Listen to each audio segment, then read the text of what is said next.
Assalamualaikum warahmatullahi wabarakatuh. Nama Mas Royadin, Ketua PC Muslimat Nahdlatul Ulama Kabupaten Karawang. Saya ingin bertanya, Gus. Satu, rasanya tahun-tahun sekarang ini agak berat untuk penggenerasian Nahdlatul Ulama, karena kebanyakan ini orang tua yang mesantrenkan anaknya itu tidak mengetahui bagaimana latar belakang pesantren tersebut, sehingga anak itu pulang membawa pengaruh kepada orang tuanya. Nah, ini satu, bagaimana caranya Bos untuk menghindari atau menstop mengarahkan kepada orang tua. Yang kedua, Bos, saya penasaran melihat YouTube yang di situ pencabutan ikrar LDII, LMKI dan sebagainya, pokoknya itu, Bos.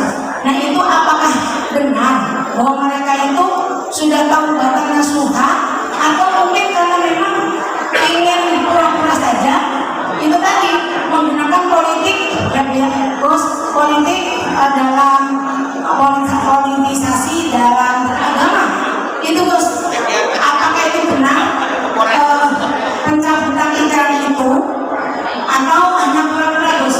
Nah, itu terima kasih, Bos. Itu saja yang ingin saya tanyakan. Wallahul muwaffiq ila aqwamit thoriq. Assalamualaikum warahmatullahi wabarakatuh. Assalamualaikum warahmatullahi wabarakatuh. Mohon izin saya bertanya, Gus. Sebelumnya, kenalkan nama saya Anwar Khalid, pengurus PCNU Kabupaten Karawang, jabatan Wakil Sekretaris. Mohon pertanyaan ini dijawab, dan jawabannya kalau disebarkan ke seluruh dunia muslim. Pertanyaannya sederhana saja, Gus. Saya menginginkan apa yang disampaikan oleh Gus, kita tidak ingin menjadi political toy, budak politik. Itu yang pertama. Yang kedua, saya ingin mengupas apa yang disampaikan oleh Gus itu, bahwa sejarah-sejarah itu penting.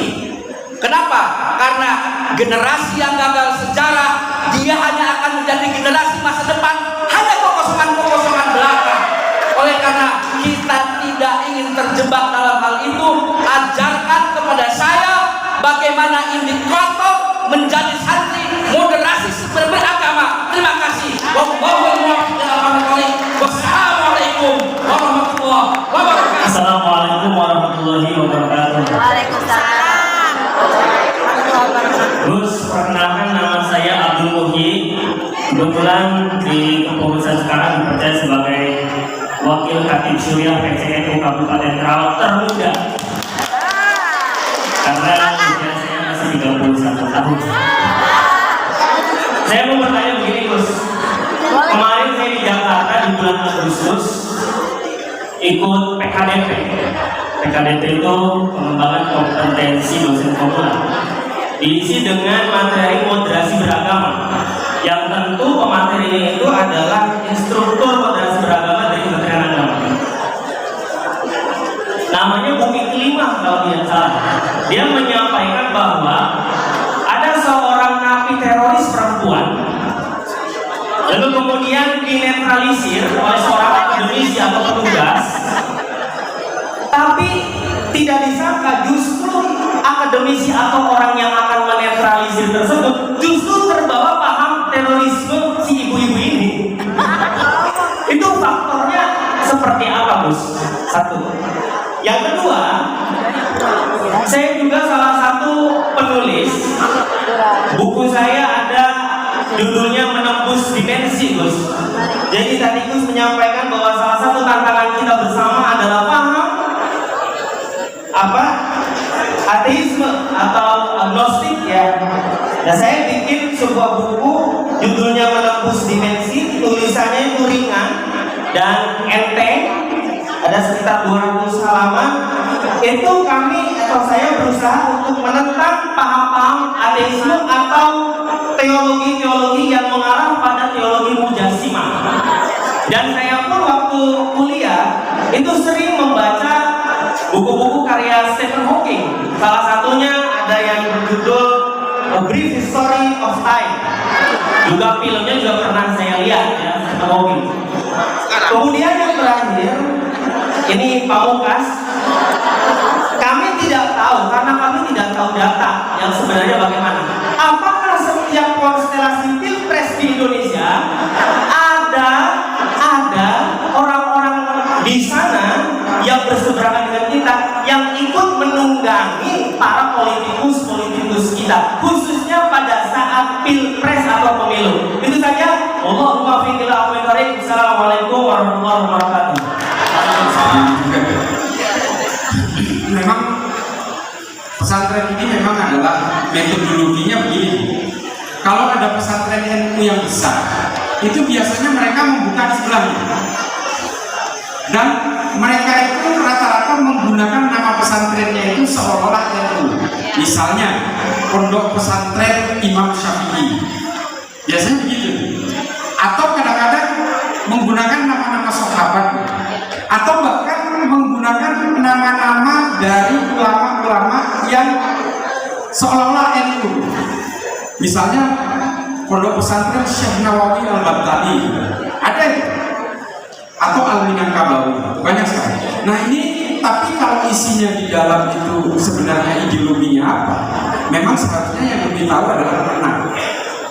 Kemenang itu sudah punya daftar dari pesantren-pesantren NU, Muhammadiyah dan seterusnya. Nah cuma kadang-kadang memang begini bro, yang menjadi persoalan adalah ini, ketika kita memasukkan anak kita ke dalam itu, justru mereka terjebak dalam kurikulum yang sebenarnya tidak lazim. Ini yang paling sering terjadi. Banyak keluhan ke saya, misalnya ini, ada anak salah seorang pejabat menunjukkan sebuah kitab pesantren kepada saya. Ternyata di dalam kitab itu yang ditunjukkan ke saya itu adalah tulisannya Muhammad Kutub. Nama kitabnya Jahidul Qur'an Muslim. Kebodohan abad ke-20. Ini jelas-jelas bukunya Ikhwanul Muslimin yang memang ingin memicu pemberontakan seseorang terhadap negaranya. Nah ini yang kadang-kadang diselip-selipkan di dalam itu. Memang kesannya NU karena mengajarkan Sulamul Tauhid, Sulamul Diniyah dan sebagainya, mengajarkan Safinatun Najah. Tapi sebenarnya ada kitab-kitab yang diselipkan untuk diajarkan kepada mereka yang menjadi agenda-agenda tersembunyi. Nah ini yang memang susah. Makanya menurut saya alangkah baiknya kalau punya anak, ya pesantrenkan saja di pesantren besar yang sudah terpercaya, atau pesantren lokal yang sudah terpercaya menjadi pesantrennya teman-teman NU atau yang Muhammadiyah. Memang pesantren Muhammadiyah itu satu-satunya cara. Seperti misalnya kalau yang besar, yang masukin ke Lirboyo, Tambak Beras, Sidogiri atau Nurul Jadid atau Asam Bagus Situbondo yang udah dikenal-kenal. Kalau di Kerawang misalnya, ya sudah, yang memang kiainya kita tahu, ustadz-ustadznya kita tahu seperti apa, atau memang kiainya pengurus muslimah, atau memang di situ ada pengurus matayat yang aktif di pesantren itu ukuran. Kalau bagi kalangan Nahdien, anak saya pernah saya pesantrenkan di daerah Jambon dulu, di Parung dulu. Saya pikir pesantren ini oke lah, karena orang lokal kiainya. Setelah saya masukin, anak saya itu tiba-tiba jadi pemberontak di rumah. Jadi pemberontak terhadap saya ketika saya menjadi imam sholat di rumah. Karena saya baca bismillah. Karena saya baca bismillah, langsung ke alhamdulillah. Oh, langsung saya kaget. Waduh. Terus ketika saya memberikan kajian ke anak saya protes, nggak bisa. Kalau perlu orang se-Indonesia ini harus sedunia ini harus diislamkan semua. Lah kalau menolak Islam gimana? Saya tanya. Ya harus dipaksa menjadi Islam. Nah ini yang saya dapatkan, akhirnya anak saya keluarkan. Akhirnya saya keluarkan, yang penting dia sudah bisa tajwid di pondok pesantren itu. Akhirnya saya belajar sendiri di rumah untuk pemahaman agama. Safinatun Najah, Sulamul Diniyah, Ta'lim saya ajarin sendiri semua. Termasuk Irsyadul Ibad saya ajarin sendiri. Kalau itu yang paham bapaknya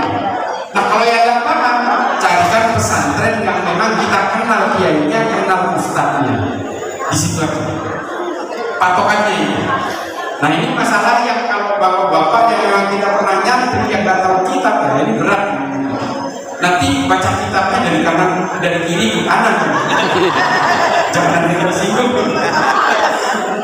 Nah ini yang harus jadi perhatian. Yang kedua, wah ini saya dulu berkeputusan begini. Mengapa saya lebih memilih untuk belajar sejarah dan di Amerika pula. Nah sampai sekarang saya itu dianggap liberal karena saya belajar Islam bukan ke Timur Tengah tapi ke Amerika. Tapi saya menemukan kitab-kitab yang betul-betul tidak pernah saya temukan di Indonesia itu hanya saya temukan di Amerika. Karena di sana bebas membuka literatur. Di sini terutama kitab-kitab sejarah, kitab-kitab tarikh itu kebanyakan diumpeti, tidak boleh dipelajari.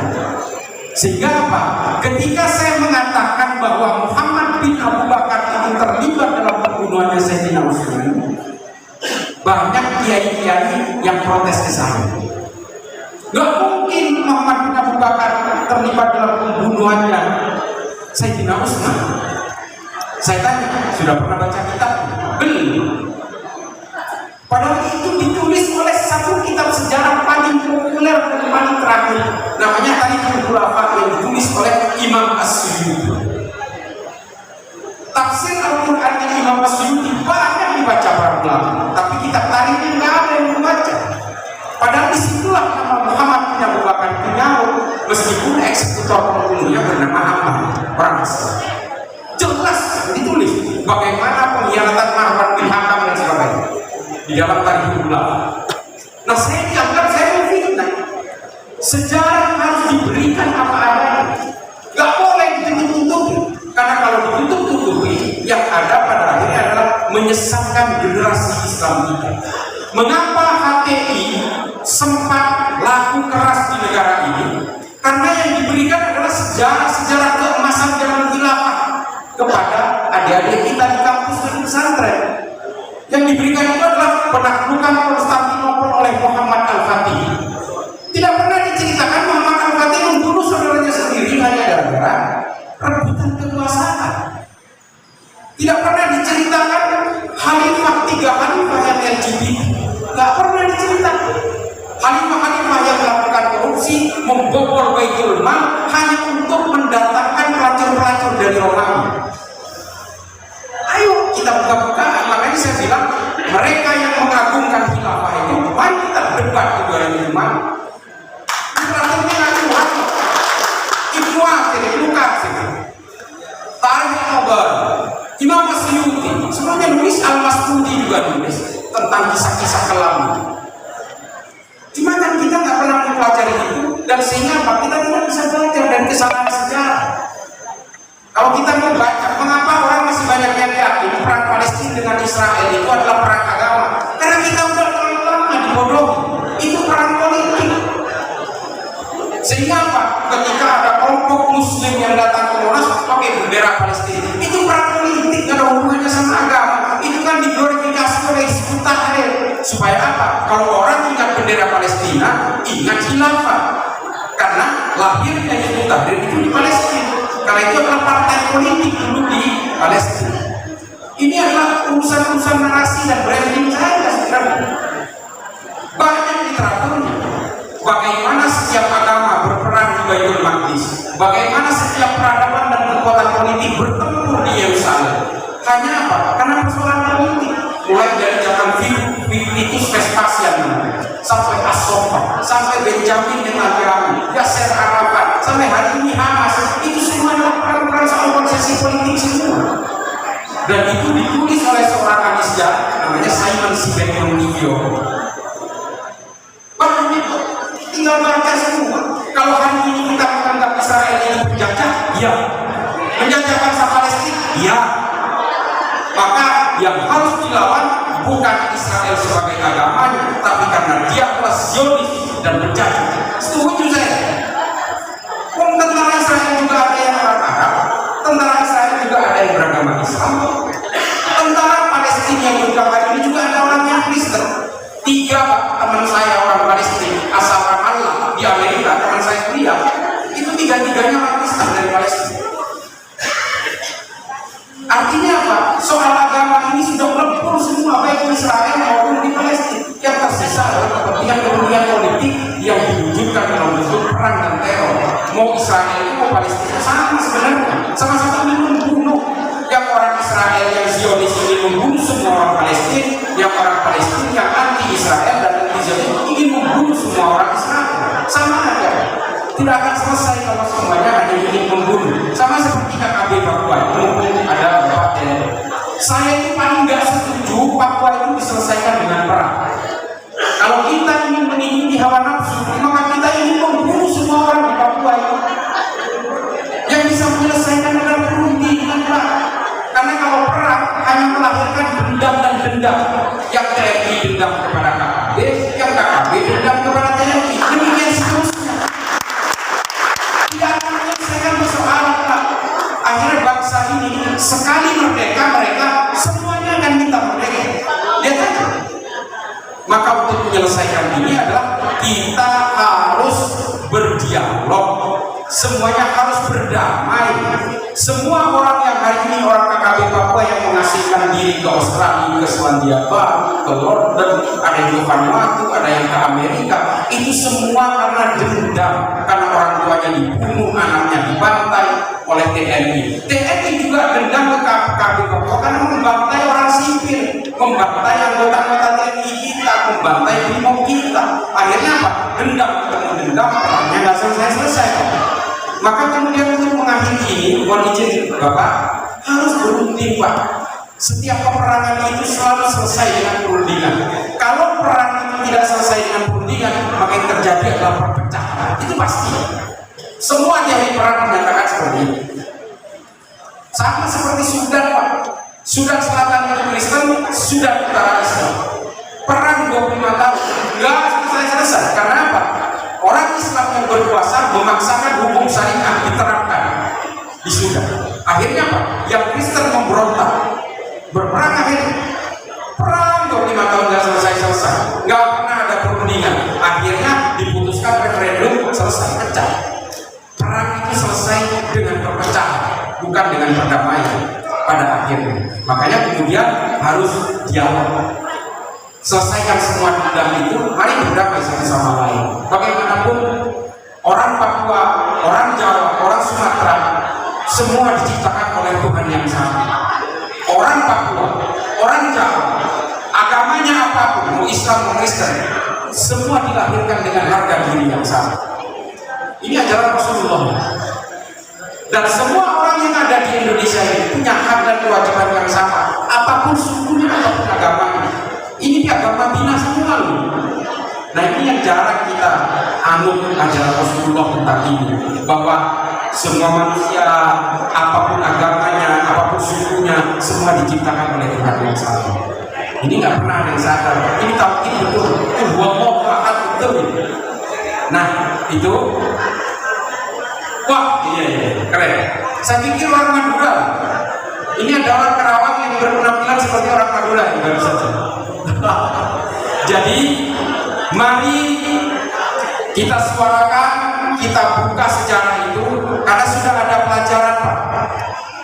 Orang yang berani mengungkap sejarah akhirnya dibunuh. Namanya Faraj Bauda, Prancis, dibunuh oleh Ikhwanul Muslimin. Ancaman terhadap saya juga besar, karena saya sering mengungkap sejarah, bukan ingin mencibir agama sendiri. Wallahi enggak. Saya ingin menjadikan sejarah sebagai pelajaran bagi kita supaya tidak diulangi lagi hari ini. Saya dibilang pengusung radikal. Wallahi saya akan nyari duit di sini.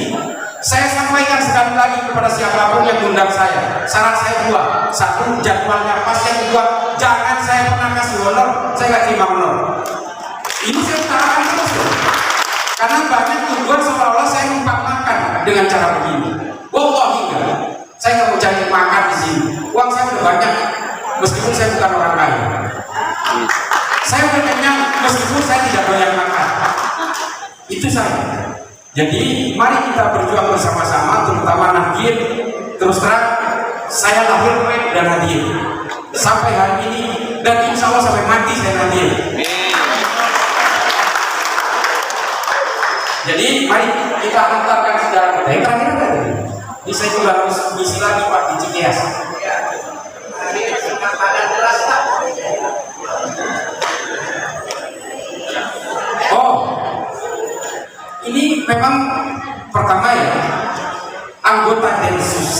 Ini anggota Densus.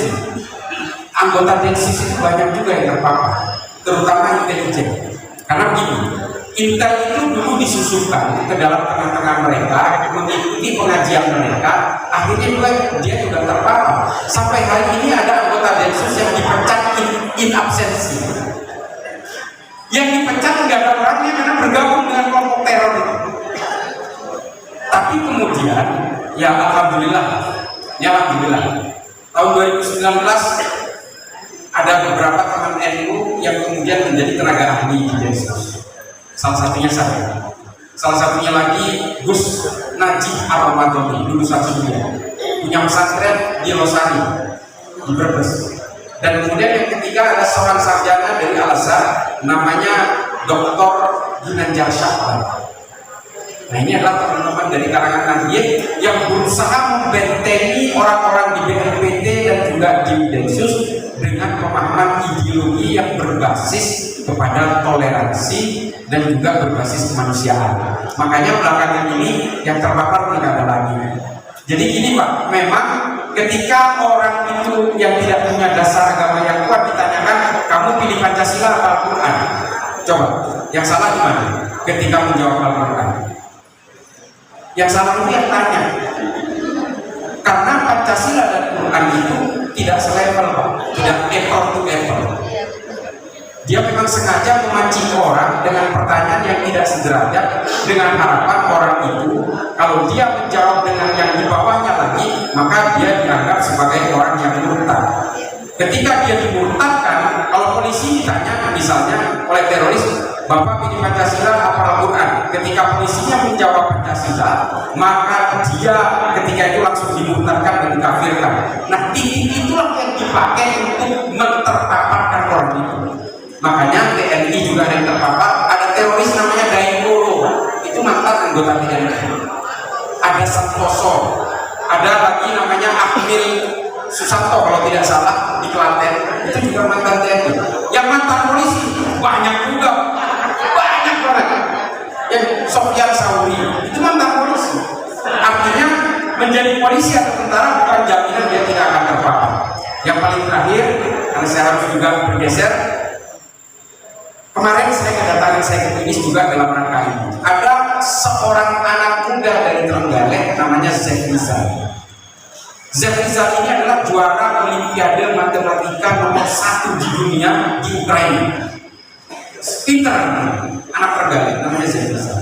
Sehingga dia diterima di Fakultas Kedokteran Universitas Airlangga dengan jalur prestasi. Masuk dia ke sana. Nah, ketika di UNER, dia mengikuti kajian-kajian tarbiyah dan liqoh yang diadakan oleh salah satu partai di luar kampus.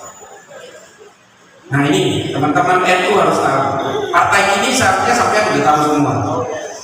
Nah, ketika dia mengikuti kajian tarbiyah dan liqoh salah satu partai ini di luar kampus, akhirnya ketika Abu Bakar al-Baghdadi memproklamirkan negara ISIS tahun 2015, dia berangkat ke Suriah. Anak pintar itu, yang namanya Zef Rizal. Keluarganya kehilangan. Ya dia kan keluarga biasa di Trenggalek. Kehilangan karena anaknya berangkat dia ke Suriah. Nah, ketika berangkat ke Suriah itu bergabung dengan ISIS, 2018 temannya mengirim gambar ke keluarganya lewat WA. Ini Zef Rizal gambar terakhir ketika bertemu saya di daerah Mosul di Irak. Fotonya itu pahanya sudah betul Pak, sebelum kena ledakan bom di Mosul. Dia udah pakai kruk, kakinya yang buntu itu lagi diperban. Ada begini. Nah, kemudian tahun 2022 saya mendengar kabar anak ini terdampar di daerah Benghazi di Libya. Sehingga kemarin saya berangkat ke sana. 2 bulan yang lalu saya berangkat ke Benghazi, ke perbatasan Tunis dan Libya untuk mencari tahu anak ini. Misinya hanya 2. Kalau memang tidak bisa dipulangkan ke Indonesia, sadarkan. Kalau memang belum sadar. Karena informasi terakhir dari agen Prancis di Tunisia, katanya anak ini ada di camp isolasinya pemerintahan Tunisia di perbatasan Libya. Saya datang ke sana. Nggak boleh bawa HP, nggak boleh bawa paspor. Kalau saya mati di situ benar-benar nggak datang. Berangkat saya ke sana. dengan modal selawat. Yang namanya ijazah dari para kiai saya baca semua, kebal hati guru saya baca. Sampai mohon izin, saya itu punya jimat dikasih guru saya pakai, saya nggak pernah pakai karena saking takutnya saya datang ke perbatasan Libya, no man's land, daerah nggak bertuan, nggak berpemerintahan, tapi mereka itu dikuasai oleh suku-suku perang, termasuk ada tentara Prancis juga. Ternyata dari salah satu temannya dia yang ada di camp itu, orang Tanzania, dia bercerita Zaki Rizal sudah mati dalam pertempuran terakhir di Rokko di Suriah karena dia tidak sanggup mengejar truk yang akan membawa mereka ke daerah Idlib. Karena dia pakai tongkat itu, akhirnya dia tidak bisa ngejar truk dan akhirnya dia ditangkap dan ditembak mati di saat itu juga. Nah, temannya yang dari Tanzania ini menyaksikan dia dari atas truk. Bapak Ibu sekalian, ini anak pintar. Ajaran-ajaran seperti ini tidak hanya menyasar orang yang bodoh, juga menyasar orang yang pintar. Tidak hanya menyasar orang miskin, orang yang kaya pun juga bisa kena. Itu yang berangkat ke Suriah itu dokter, ada pilot, ada petani sawit, ada pengusaha transportasi, ada yang punya penyewaan alat berat di Kalimantan, berangkat asetnya dijual dapat duit 14 miliar, dibawa ke sana. Pengusaha sawit di Riau menjual asetnya dapat 6,5 miliar, berangkat ke sana. Pilot menjual rumahnya di Depok sama di Cimanggis dapat duit kurang lebih sekitar 22 miliar, berangkat ke sana. Hari ini semuanya mati. Istri dan anaknya terdampar di Al-Ros, Al-Khol, dan juga di daerah Idlib, di kamp pengungsian semua. Itulah mengapa repatriasi, rencana pemulangan teroris yang dari Suriah mengalami hambatan karena mereka sudah dinyatakan tidak memiliki keluarga negara. Dan tahu nggak Bapak Ibu sekalian, ini saya ceritain karena saya betul-betul dalam urusan repatriasi ini untuk berkonsentrasi karena NU tidak mau harus dilibatkan karena mereka ini terpapar paham yang betul-betul bukan NU banget. Nah, oleh karena itu berkali-kali kita berangkat ke Suriah untuk mempelajari ini sampai di sana ini mohon maaf ya, ini bukan porno. Sampai di sana itu ibu dan anak yang berhubungan badan di dalam camp. Ini mungkin direkam biar semuanya tahu. Karena apa? Karena situasi di dalam camp pengungsian itu betul-betul tidak bisa mereka melakukan apa. Suami sudah mati atau dipenjara oleh pemerintah Suriah. Ada yang mati di pertempuran. Sehingga akhirnya apa di situ? Banyak anak-anak yang baru lahir tidak jelas siapa bapak. Ini yang kesian. Padahal mereka nggak tahu apa-apa. Dan dia juga tidak menghendaki untuk lahir di tempat pengungsian seperti ini. Nah, ini betul-betul menjadi konsen kita mengapa rencana pemulangan atas nama kemanusiaan ini memang mau tidak mau perlu dilakukan, tapi di satu sisi kita udah menghadapi satu teroris saja musimnya sudah ditampung, ini jumlahnya hampir 800 orang harus kita pulangkan di sini. Nah, ini bukan perkara yang sederhana, makanya Pak Mahfud MD juga sedang menggodok ini, melibatkan teman-teman NU Muhammadiyah dan juga berbagai akademisi. Kami juga bolak-balik ke sana ke Suriah untuk melakukan negosiasi ini. Sebisa mungkin kita mendirikan camp sendiri di sana, tempat untuk cuci otaknya mereka. Setelah mereka siap baru kita bawa pulang. Tapi ini juga bukan persoalan yang sangat sederhana, karena di Suriah juga pemerintahnya tidak berkuasa penuh. Ada pemberontak Kurdi di sana yang berkuasa. Ada juga suku-suku lokal yang juga berkuasa. Unik sekali di sana. Nah, oleh karena itu, Bapak Ibu sekalian, pelajarannya adalah pentingnya kita menjaga NKRI. Jangan sampai kita seperti mereka.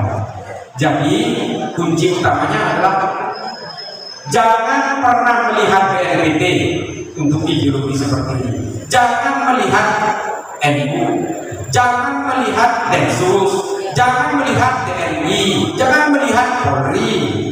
Lihatlah kepada diri kita sendiri. Lembaga yang paling efektif untuk melawan paham-paham seperti ini adalah keluarga. Yang namanya lembaga terkecil di negara ini yang bernama keluarga.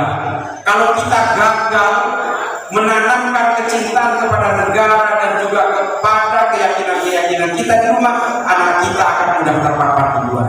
Itu pasti.